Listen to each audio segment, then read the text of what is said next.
Okay, today's lesson is 7.2. We're going to solve systems of equations by substitution. So previously we solved them by the graphing method. We graphed the lines that went with both equations to see where they intersected, and that point of intersection was the solution to the equation. Well, now we're going to do the same thing, but just a different method. We're going to do it without graphing.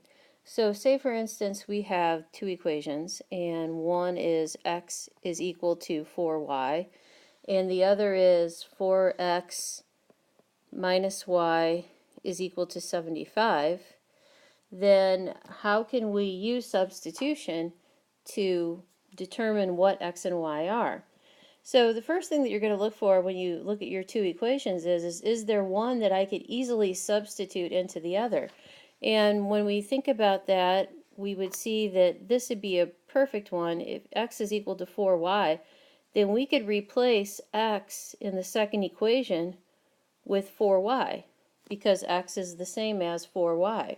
So when we do that, when we make that substitution, we would have 4 times 4y minus y is equal to 75. And then go ahead and simplify and combine like terms and all of that. So 4 times 4 is 16. So we have 16y minus y is equal to 75. 16y minus 1y would be 15y is equal to 75. And if we divided both sides by 15, we would find out that y is equal to 5. Okay, so once again, what we did is we substituted this 4y here. Since x is equal to 4y, we substituted 4y for x right here into this equation, and then we were able to solve for y. Okay, well, our goal is at the end to get an ordered pair. So we don't have an ordered pair yet, we just have our y value. So we'll take the y is equal to 5 and then plug it back into this first equation to help us find out what x is. Okay, so take this and then plug it into here to determine our x. So if we do that, x is equal to 4 times 5, which is 20.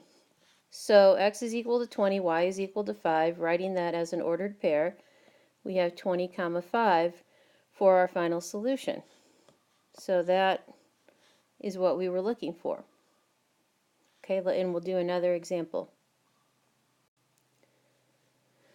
Okay, in this example, it's not going to be quite as straightforward about what we need to do. We might have to manipulate one or more of the equations in order to plug it into the second one. So in this example, we'll have 4x plus y is equal to 12. And then we'll have negative 2x minus 3y is equal to 14. So those are our two original equations. So we're looking for a way that we can use substitution to find out our x and y values. So as we look at this, I think we should look at each term and kind of try to figure out where we need to go from here. To solve for x here would be a little tricky. To solve for y here would actually be pretty easy. All we would have to do to solve for y would be to subtract 4x from both sides of the equation. So I think that would be a good place to start. So what we'll do is we will manipulate this equation, subtract 4x from both sides to get y is equal to a negative 4x plus 12. Okay, and then that would be easy to plug this in for y in this equation. So we're going to take all of this, because y is equal to all of this, we'll take that term and plug it in right there in for y. So let's do that now. We'll take negative 2x minus 3 times negative 4x plus 12 is equal to 14. Okay, so where did we get this 4x plus 12 from? that came from right here because that's equal to y. So when we take negative 3 times y, that's the same thing as negative 3 times negative 4x plus 12.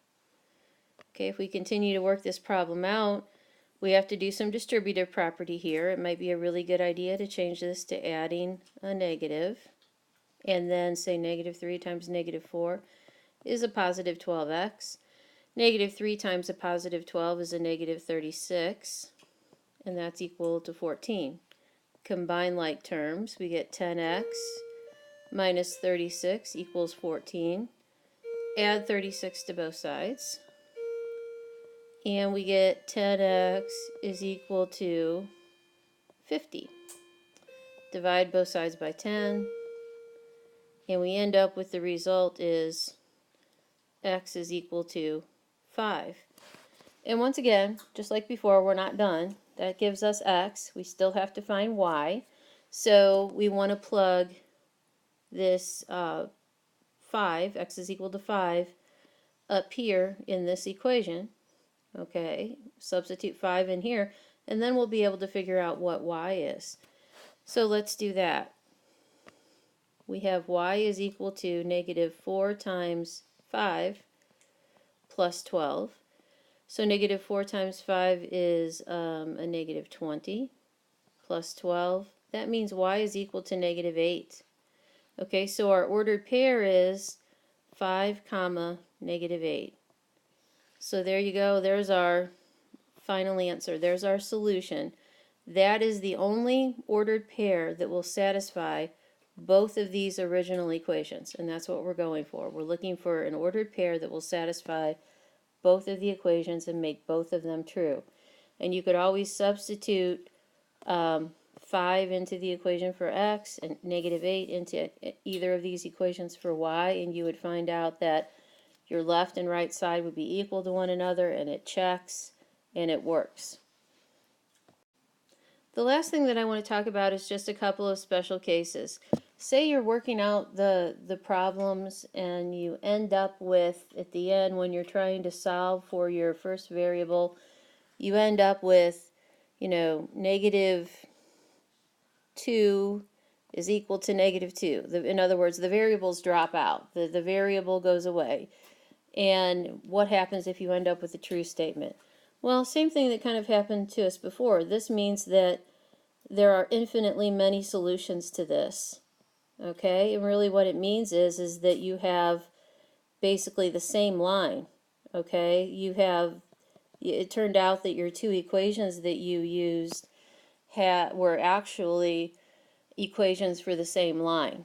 So if you end up with a true statement at the end, you have infinitely many solutions. If you end up with a false statement at the end, like negative 2 is equal to 0, well, obviously we know that's not right, okay? And that would be a case of where there would be no solution. And what this would mean is that your two lines were parallel lines, that they didn't intersect anywhere at any point. So that's why it doesn't work out. There is no solution. It's because they never intersect. So those are a couple of things that could happen, and if you run into those two special cases, that's what it means when you're solving these problems. So we'll do a little bit of practice in class, and then we should be good to go.